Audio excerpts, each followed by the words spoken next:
The San Diego Padres and the Miami Marlins face off. And guess what? Who would have thought that this late into August, it would be the Marlins that are like they have the better chance to make the postseason? I'm being joined by Mr. Peter Pratt of the Locked On Marlins podcast. That's right. It is a Locked On Padres, Locked On Marlins super mega crossover. We've done these before. Really exciting stuff. But seriously, it's like we're living in the Twilight Zone in terms of what was expected preseason. But before we get into all of that, talk about the trade deadline moves, talk about the wild card race, etc., all the vibes. Peter, how are you doing on this fine Tuesday in this great planet Earth that we call home? I'm doing well, and we're some distance apart, right? So, who knows how this Wi-Fi will work? Who knows with all the weather patterns and tropical storms going on? Just anything could happen. But I'm doing well. The Marlins are still alive, more than alive in, the back end of August, to your point. Who would have had this series starting with the Marlins ahead of the Padres in the standings? Like, this is a weird world we live in at this point. Weird world. So I'm interested to dig into what's not gone well for the Padres this year. I actually came away from the deadline, just to kind of like tease it out as well. I came away from the deadline thinking, I know the Marlins added and the Cubs did some stuff and other clubs were doing things. I was thinking, do you know what? I wonder if the Padres get really hot, which they could, if they could actually just be this kind of like late surge in dark horse and come and take like the wild card 3 spot or wild card 2. But yeah, I'm interested to understand what's been going on with you guys. I haven't seen a ton of Padres baseball, and equally, we've had a trade at the deadline, which we'll talk about. Garrett Cooper, now Padre, and Ryan Weathers, coincidentally, obviously playing in this series as well. So yeah, tons to get into. Yeah, absolutely, man. Let's waste no further time, man. Look, the Marlins. I mean, they've been at points. I'm going to say at points over the last few years, ever since you started hosting, especially regarded by many as a meme team. I don't think that they were in like the bottom tier, right? I don't think they were associated with the Royals and the A's, right? I feel like those are the two, and the Rockies. Those are like the 3 meme tier teams, but they were like a step above it. And they made a lot of moves. Kim Ng has been cooking, and they've actually, what has kind of been the reception just so far on the season for what I think a lot of people consider like a pretty big surprising performance thus far through August for the Marlins. Well, Marlins Twitter, this is how I assess, what's the pulse of the club and the fan base. Because obviously I don't go to the games. I watch all the games, but I don't go. So I have to just judge it on what I see on Twitter, which is very dangerous, by the way. Trying to judge the pulse of the fan base on Twitter is probably not recommended. But nevertheless, the pulse of the fan base is they don't know how to react. Like Marlins Twitter, this was happening. They were 14 games over 500 at one point, and no one knew what to do because I think fundamentally we didn't know what to do because we didn't believe it was real. And, you can insert whatever gif or meme at this point about them back there are not real, but I think in many ways, like we felt that way about the Marlins, where 14 games over 500 really flattered them, where they played well. They won some crazy games, but they played well against, the third tier, let's call it. They just played really well ball, good ball against those clubs, and they won a lot of games. Now it's starting to catch up, right? Where you then have series against the Astros and the Dodgers and, these clubs, and all of a sudden you start to kind of come back to the pack. And so the reality is the Marlins are a much better club than they were last year. They only won 69 games last year. I think that flattered them 69 last year, to be honest with you.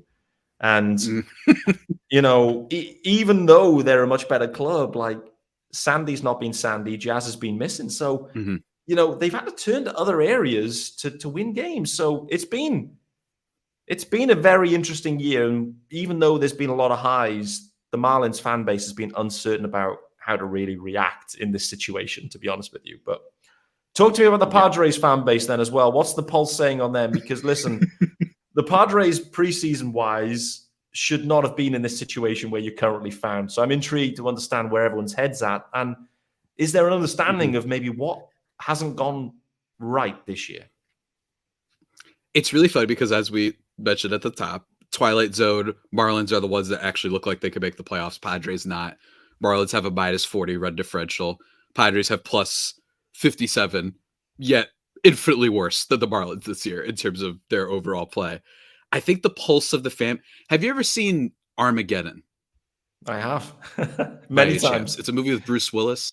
Yeah, that I think that's kind of the a little bit of the vibe going on. It feels like it's just all ending in a lot of ways, which is hilarious considering the talent they have on this team and considering the talent that they will still have on this team heading into next year. But it's been a combination of poor roster management, a little bit of questions about Bob Melvin. People might want him fired.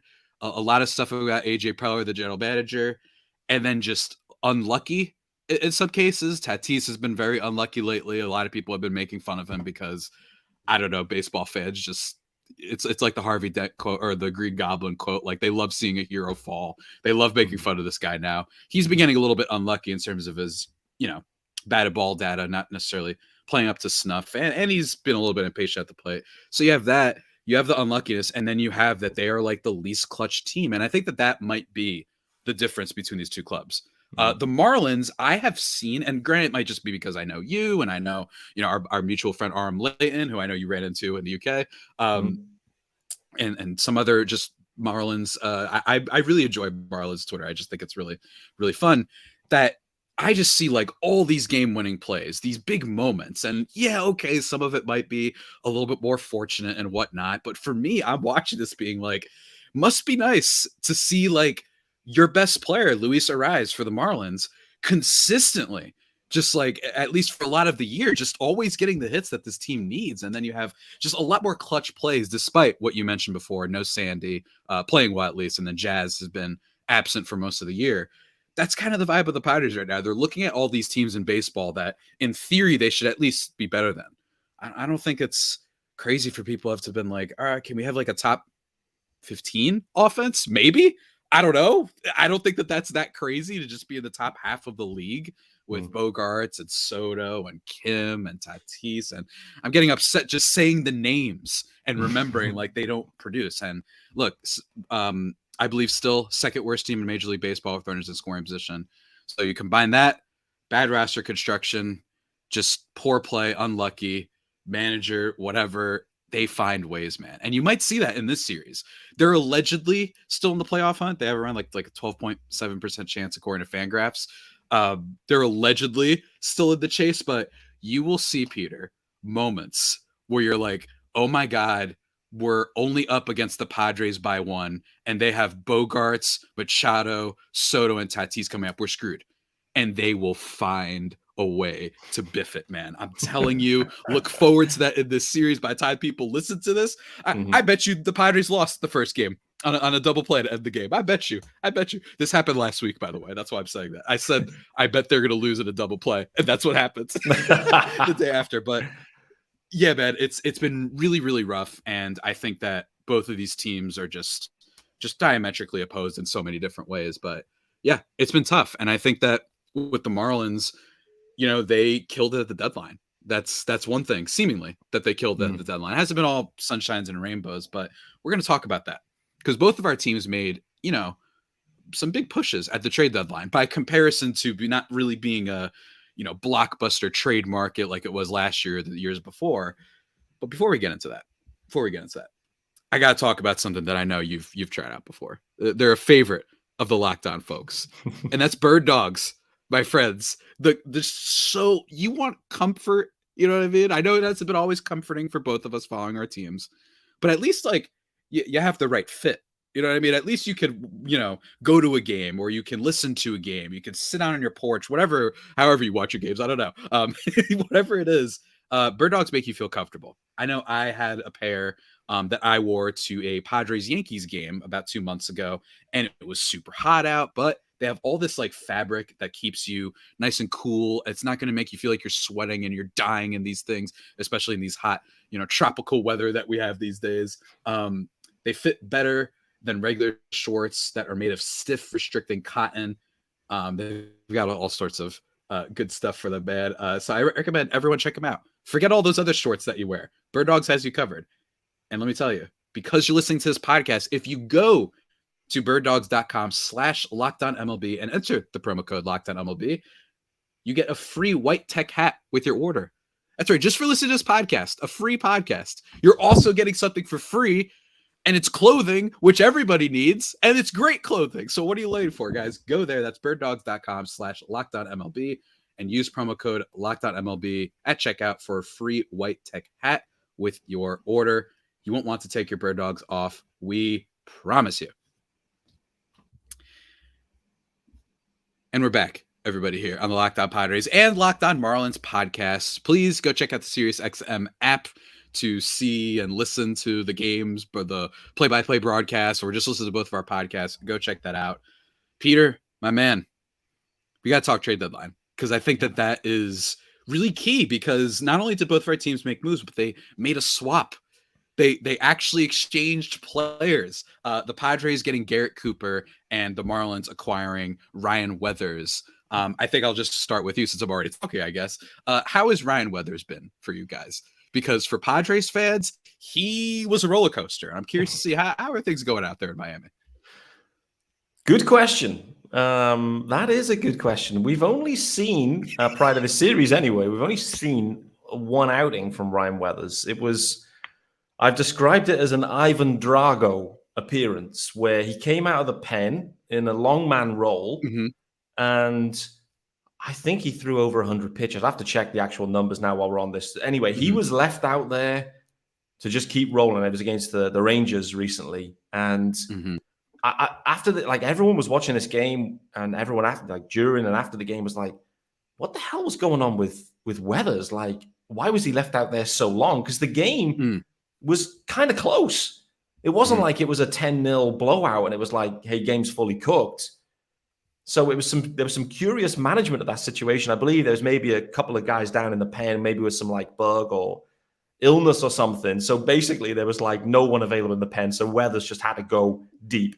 Naturally after that, because he wasn't in the rotation, he then got sent down to AAA at that point. So we haven't seen him until back in this series. So my understanding of Ryan Weathers in this whole situation is a similar move to what the Marlins did a few years ago with Jesus Luzardo, where you go and get a guy, highly projectable guy, hasn't quite found his groove at the big league level thus far. You then bring them into the organization that has a really good track record of development pitching, and that's they see something there. Highly projectable, toolsy dude, let's say. And, I think this was a trade not for now as such, more for the future in many ways. And obviously with the Marlins going and getting Josh Bell, Garrett Cooper was surplus to requirements, let's say. So that kind of made sense as well, the way they pieced things together. I think, if the Marlins didn't get Bell, then Cooper wasn't going to San Diego. So they were interconnectable, those trades. But yeah, Ryan Weathers, let's see how he goes in game one. Like I said, this episode is not going to be released until Tuesday, so we're into the future here. Looking backwards, let's hope he's had one hell of a start. I think it's a really intriguing situation, though, the fact that he's making his first start as a Marlin against his former club. That could go one of a few ways for certain, where it could be like he knows the hitters and, he knows their weak spots, great, or alternatively, it works in reverse and he gets absolutely shelled. And, it's a disaster. So, yeah, we'll see. We'll see on this one. On the flip side, Garrett Cooper going to the Padres, you mentioned the Armageddon film earlier, by the way. And for some reason, I just thought about Garrett Cooper playing the Bruce Willis role for some reason. That's all I could picture was, Garrett Cooper just stuffing Ben Affleck back into the lift and saying, no, I've got this. So maybe Cooper's the savior that the Padres needed. But listen, Cooper's a big fan favorite. He was an all-star last year for the Marlins, expiring deal. And, with that kind of brings this opportunity perhaps. But, it looks like he's been hot in San Diego thus far, although, was listed as day-to-day. So hit by pitch, which is, it's been the problem with Cooper, is just staying on the field. And there's been all these freak injuries with Coop. That's been the one frustrating thing is, when he's on the field, he's an above average hitter, but somehow finds his way to be unlucky injury wise. But early reaction from the impact that Coop's made for you guys? I think so. There's two things. One, what's so interesting about Cooper is that it's him along with G-Man Choi that was so interesting for the Padres because historically they kill. I think I think Cooper is left-handed pitching and Choi is right-handed pitching, or vice versa. One sure. They're great platoon guys. And I think the Padres were looking at this as, all right, we have a depth problem, so let's go get these guys. It doesn't look like it's going to happen for us with Weathers. So they acquire Cooper, and he's been mid. He's been okay. I think the problem is that he started off so poorly with the Padres. In total, his OPS is 780, which has been good, largely inflated by some nice timely doubles. He loves getting those extra base hits.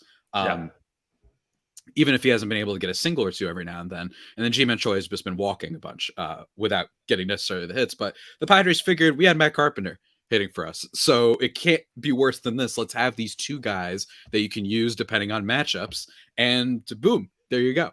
And it's been okay. Like I said, he's been on a roll lately, but he did get hit in the elbow with a pitch because, of course, like you mentioned, just finds a way seemingly to be unable to get on the field. It's not even his fault. Gets hit by a pitch. So that's really rough. They had to take him out of the game immediately. On the elbow, I believe, is where they hit him. Oh, boy. But all in all, what stinks is that he started off so poorly for the Padres, both him and Choi. And considering that the Padres had just did all these moves, right? They sweep the Rangers, and then they won a series against the Rockies. Then you make all those moves, and then they don't show up, and then the team starts going on a downturn, just like it's always been looking. And I think that a lot of people, like you mentioned, can this team just get on a hot streak? That's why everyone keeps paying attention to the Padres, because they'll win 2 in a row. You're like, this is it.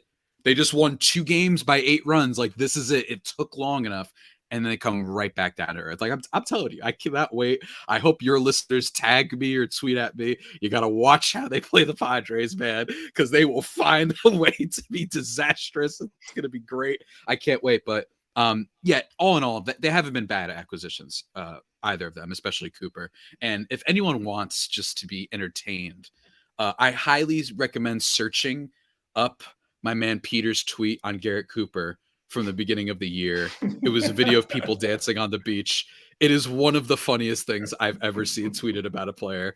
Highly recommend it. Just type in @Miami_Marlins_UK Garrett Cooper. You're in for a treat, I promise you. And also just go follow Peter, by the way, @Miami_Marlins_UK. Just one of the great follows of the Locked On Network. But yeah, man, it's been all right. But I think with the Marlins, they're the ones that have been killing it. You brought up Josh Bell.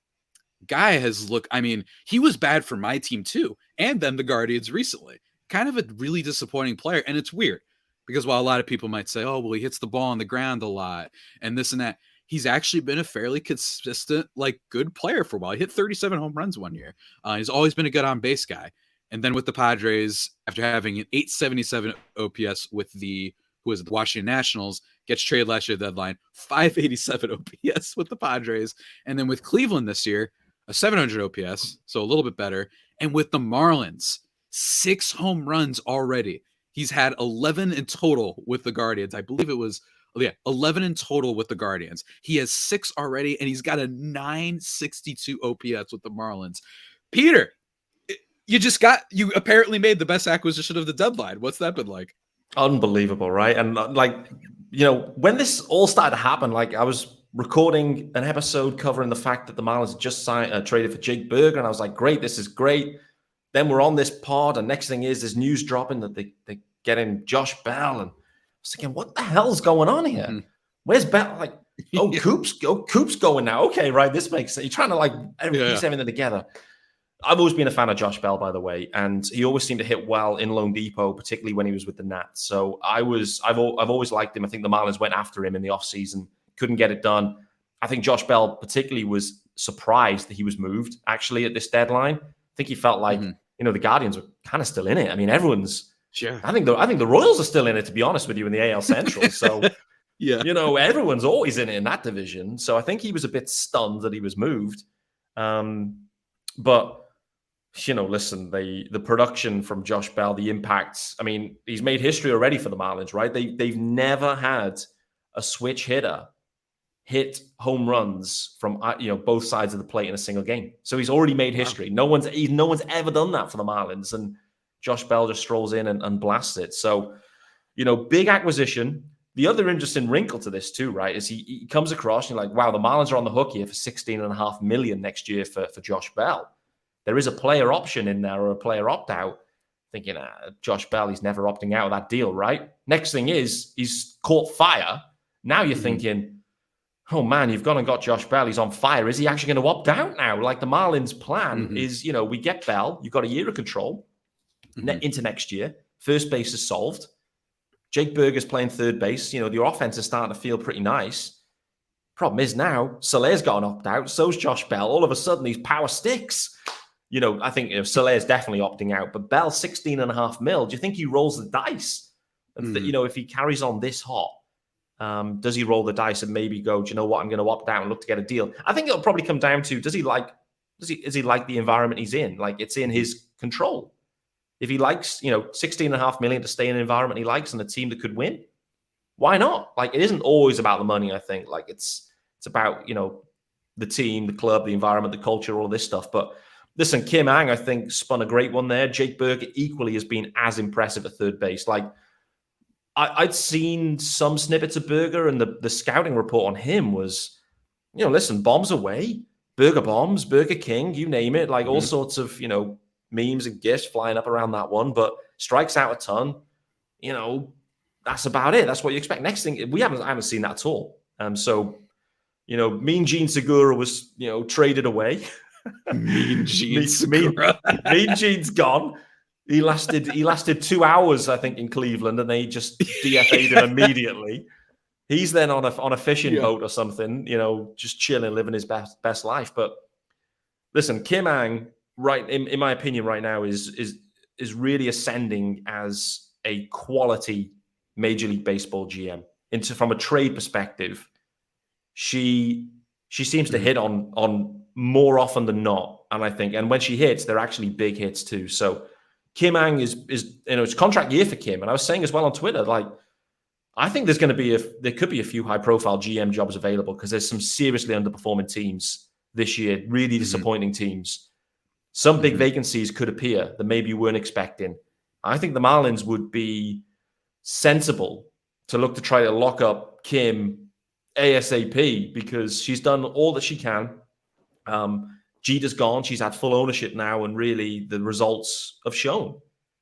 She moved on from Don Mattingly as well, got in Skip Schumacher, and that's worked out. So you got to try and, when you hit on something, you got to make sure you see the benefit kind of midterm rather than just the short-term piece. So, yeah, really impressive. Josh Bell, impressive acquisition. Burger. Kim Ang's doing some serious business here for the Fish. And listen, this club feels like a legit club. I've been following the club since 2016, 17. Through a rebuild, it's hard to do that as a fan, and all fans will know that. The light is definitely at the end of the tunnel now. Not in quite the way we expected. We expected like the farm to be like fully built up and all these like dudes and studs to come through the farm. Hasn't happened that way. Actually, what's happened is, they've ended up making some really good trades recently, and that seems to be working out. So fair play to Kim. This club looks legit. It's a tough division to be operating in with the Phils and Braves and the Mets clearly, but we'll see if we can make the wild card this year, I think. Absolutely, man. We're going to talk about the wild card and such in just a second, but a little bit more words from our sponsors. And we're back, everybody, here on not just the Locked On Padres, but also the Locked On Marlins podcast, because it's a crossover. That's what happens when you have a crossover. You have two hosts. It's fantastic. Peter, I think your analysis of Kim Ang was really spot on, and I think that it's funny, like you mentioned, these like almost like a dead. I forgot what term you used, but like an expiring free agent or something like that. I forgot what you said. And i.e. like, Garrett Cooper and then Starling Marte. They were able to, while some people might say, oh, well, we should have locked him up. We need some outfield depth.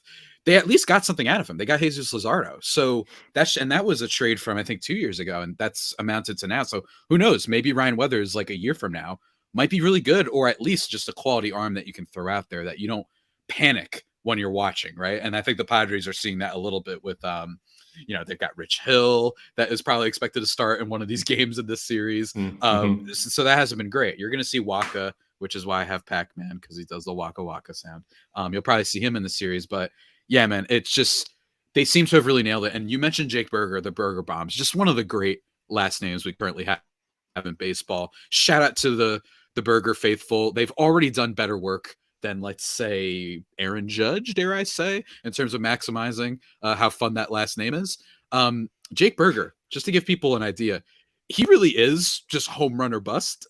Really, 214 batting average with the White Sox, 279 on base, but a 527 slugging percentage. Good for an 806 OPS. And with the Marlins, he's hitting for average and he's getting on base and he's still slugging. He's got 11 home runs. Or I'm sorry, 2 home runs with them, but in general, 954 OPS compared to his 800 before. Like, this is just. I say this because a lot of Padres fans see these numbers and they're like, why can't this happen with us? Why can't we bring in Choi and Cooper and they're just these awesome, kind of acquisitions? Why can't they be like the Dodgers, who brought in Ahmed Rosario, who's been awesome for them? They bring in all these random players, Jason Hayward, and some guys that people undervalue. Meanwhile, the Padres bring in some some players that are kind of lurking underneath the cracks, and they never seem to get guys that blow up for them. So you talk about GM positions that could be, vacant after the season. Maybe AJ Preller. I don't think it's likely, but I think it's interesting. And I think it would be, me personally, I think that I used to beg AJ Preller to kill me in my tweets. I think you've seen them before, but I just, the hype is a little bit gone right now, man. It's a little bit gone. And I imagine that the Kim Ng hype is real. With the Marlins, though, and the wild card, they are currently a game back. And we're having one of those seasons where it seems like no one actually wants the last spot. That's what it feels like. Because every time someone's about to pull in, everyone thought, oh my God, the Padres, they just swept the Rangers, they beat the Rockies, and they made all these trades. They're going for it. Here we go. Then they lose like 8 out of their next 12 or whatever it was, right? Then you have the Marlins, they suffer a couple of weird losses. You have the Phillies, who have been weird all year. You have the Cubs getting back into it. You have the D-backs, who were one of the best teams in the National League for a long time. You have the Reds, you have the Marlins, like I said before, like just really back and forth. Only one game back, the Diamondbacks, Reds, and Marlins for last wild card spot. Just unleash, go ahead, because I imagine that just every game must feel so huge. And hey, my apologies that we weren't able to play better against the Diamondbacks, but like I said, this team stinks. Like, they find ways that we couldn't help you guys out there with the D-backs, but kind of like, what's your kind of outlook, do you think, on the teams, the Marlins, in terms of that final wild card spot? Yeah, firstly, what I would say is the wildcard 3 situation, like, just this general discourse around changing rules and, the impact of doing that. What I would say is, for me, this is, it's been a really positive change for, effectively like mid teams. Like, these are mid clubs. These are not the Braves, and the Dodgers. But the level of interest is so much greater than it has been historically, where you've got, like, the wild cards are kind of locked up, the divisions are locked up by now. Like, August and September just kind of like can feel like you're treading water until the postseason. The Braves probably feel that way. The Dodgers probably feel that way because they've locked the division up. But actually now you've got these 5 clubs battling maybe for 1 or 2 spots. And for the clubs that are in it, it's going to be fun. As a Marlins fan, it's going to be fun. I'm still not ruling the Padres out, to be honest with you. I think this series actually will really determine maybe which direction the Padres go this year. Like, if they sweep the Marlins, then they'll be feeling themselves, I think. Equally, if the Marlins do some similar damage to the Padres, I think that'll be the kind of nail in the coffin for their wild card hunt. But the schedules. Everyone's looking at schedules and everyone's, thinking, who do you play? Who do you play? Yeah. It's kind of pointless, in my opinion. Like, you got to play who's in front of you at any given time. Any club is hot, any club's cold. You got to play well. And fundamentally, since the All-Star break, the Marlins haven't played as well as they could have done. There's been mishaps, there's been poor performance, there's been things they haven't done well. First half, they played exceptionally. They played exceptionally and got themselves into a situation where no one knew what the hell to do. It hasn't been the same. Kim did what she did at the deadline, has added and boosted this club. It's going to be a dogfight, to be honest with you. But I look at these clubs. Do I trust the Giants? No. Don't trust anything about the Giants. Do I trust anything about the Diamondbacks? No. The Reds? No. I don't trust any of these clubs at all, including the Marlins. I don't trust them either. I don't trust anyone. I totally get it. And it's funny that you said, like, I still think the Padres can make it. every single host I've talked to is like, I still think the Padres could do it. It's just, it's amazing how much they've squandered their talent. And it's amazing how much the Marlins have seemingly maximized it. The amount of times I've seen like Soler Power tweeted this year has been awesome. And it seems like it just feels like the Marlins are doing the best with what they have, right? Like they have a power hitter that they're like, all right, he struggles a little bit when he's playing the outfield, so we put him in DH more. You still have your own Eric Hosmer. I don't know if he even plays anymore. That's Avi Garcia, your guy. I don't even know. I don't even know if he plays. I haven't seen that man in like 6 months. There's an APB out for him right now. Like I don't know what's going on, but yeah, I mean, we don't speak of that name on this podcast, I'm afraid. Oh, that's right. That's right. You did the thing I did with Hosmer where you don't say the name anymore. That's right. Okay. So only I can say it. And I can only say Hosmer because he's not on the team anymore. He's not on any team anymore. No. But I think that's a great point. Like with the Giants, like, yeah, they're 65 and 59, but just a +8 run differential. And their offense has really cratered. It looks like a lot of their players are kind of coming back down to earth with a couple exceptions. So yeah, I agree with you. The Phillies are interesting because I trust that team in the postseason. You know what I mean? And I think there's a difference because they have such bad defense and their pitching can be a little bit weird. But like if you're facing that team in the playoffs, they're horrifying. I mean, we literally just saw that last year. But you're right, man.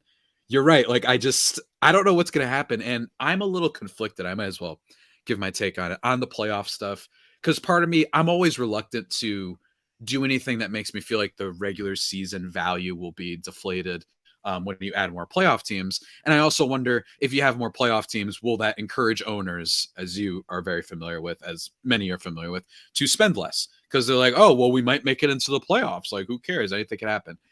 But the flip side of that is a lot of teams that would never have a chance. You get, like you said, like one game back between 4 teams for that wild card spot. Like, that's really fun. It makes every game sort of matter. We might get some madness. There was a season back in, I believe, 2012. And I don't know if you were following this back then, but it was like the Rays, Red Sox, like 3 National League teams. And it was one of the only times that it literally came down to game 162. I recommend anyone check this up on YouTube. Just type in like MLB. Like it was a big thing that happened was Evan Longoria walked it off for the Rays. That's a throwback. He's doing stuff on the Diamondbacks. Back when he was like their star player, he had a walk-off home run that literally sent them to the postseason, game 162. And it was just electric. And then the Red Sox, they blew like an 8-run lead. So it's just very rare. Maybe we're in for that. That would be a lot of fun as someone who's a little resigned to his team at this point. I really do think that it's over. I felt that way for a while. Even if they win a couple games this series, that's still how I feel. But yeah, we might get a lot of fun. So again, I'm conflicted on it. But if we get like a real like 1-game chase at the end, that could be a lot of fun. And I know that for the Marlins fans, hey, they deserve it. Like you said, Kim Ng's been doing well. A lot of good moves. The Soler move happens this year. Seems to be getting the fruits of that. You know, Luis Arraez, who we haven't even talked about all that much on this show. Pablo Reyes exchange. That was a guy that I thought the Padres might trade for. They didn't. And instead they got Luis Arraez, who's going to win the batting title. And he gets a hit all the time. But yeah, for this series, I'm curious to see how the weather things turns out. I'm curious to see how Sandy Alcantara goes. The Padres are known to bring out the best in pitchers who have been struggling. So maybe Sandy, you might get a little Cy Young Sandy for this series. I sound so negative, but it's true. It's true. I don't know what to do anymore, man. But do you have any kind of final questions before we wrap this up about the Padres or Marlins, or just general baseball stuff? Yeah, the main thing, like it's hard, particularly being in the UK, following a West Coast team is like nigh on impossible. I have to be honest. So it's hard to keep up with specifically what's happening out west. But I must say, the thing that kind of caught my eye specifically is, well, clearly there's so much talent on this Padres roster. It seems anyway, there's some huge names. Whether it's deep enough is another question. I guess that's something to maybe for you to dwell on. But one of the things that's popped up recently has been around the clubhouse situation and the fact that things may not be in the best situation. And you know, speaking as a Marlins fan from last year, there were some serious clubhouse issues going on. And the Marlins, what you've described in this year is they'll find a way to lose games, that was very reminiscent of the Marlins in 2021, where clubhouse vibes were off. They were unlucky. They couldn't, they found ways to lose games they shouldn't. And it feels like maybe there's some similar things happening here in San Diego. But, I don't follow it closely, mate. So when they're talking about clubhouse issues, is that actually real? And is there any kind of meat on the bone that we can add to that just to kind of bring it to life as such? There's two things, I think, with that. Number one, it's always our first instinct, I think, in baseball is to be like, wow, underperforming team, clubhouse issues, right? Like, it's got to be that. Sometimes it's just that the chemistry doesn't work, and sometimes that's something that we can't track. And I know that drives baseball fans especially mad because it's like, wait a minute, my FanGraph spreadsheet said that this guy has a WRC plus. Sometimes chemistry and team stuff does work. I haven't heard anything personally on the Padres clubhouse. There's been like random people who will put like things that may or may not be true or false about text and whatnot about certain players that I'm not going to utter on here because it's all just hearsay. But there is a history of this rather recently of clubhouse issues, or at least clubhouse frustration. And it's from 2 seasons ago. So not last year. Obviously, they had like a really great run last year. But the year before, when Jace Tingler, not Bob Melvin, was the manager. And you had the famous Tatis Machado blow up in the dugout that got caught on camera. It wouldn't shock me. It wouldn't shock me. And again, I have not heard anything yet. I've only heard like one funny little story about a player, and it was in spring training. Like, I haven't really heard anything. So this might be one of those things where we got to wait for that athletic piece to drop, after the season that says, wow, Machado and I don't know, Jake Cronenworth hate each other or something like that. Like, you never know what's going to happen there. And you imagine that there's got to be some stuff. They've had so many moments this year where it's players only meeting after after they lose some heartbreaking loss and then nothing changes. No. Everything, all the vibes are off. It's weird. So I think it's one of those things that we'll see later. I really do. I think we're going to get a big piece on this. This is a team that a lot of reporters, I imagine, are going to be covering because of, they're the Padres, right? They've been one of the bigger stories in baseball the past few years with how many moves they make. So I imagine we're in for a real banger. And I'm excited for it only because it gives me something to talk about and probably be sad about when they tell me that, the clubhouse just gave up on Melvin or something like that. And I will say, if that is the case, that would be another manager that has failed or hasn't been the right fit for this Padres team. And for me, that's when you got to start looking at general managing. This is not Red Sox of the early 2010s where like they had Bobby Valentine for a year, literally barely changed the roster next year, just got a new manager, and then they, went to win a World Series. So that might be the case for some teams. But I think with the Padres, you look at this and say, was Jace Tingler, are we sure he was bad, or is this just a poorly constructed roster? And maybe he's inexperienced, because Melvin's a 3-time manager of the year. I'm not going to be the first person to blame someone like him. So just to put a bow on it, yeah, looking forward to the piece afterwards, after the season. Maybe it'll drop like early September. You know what I mean? Maybe it's possible, especially if something really bad happens. But I'm almost a little surprised we haven't seen something play out like on the field.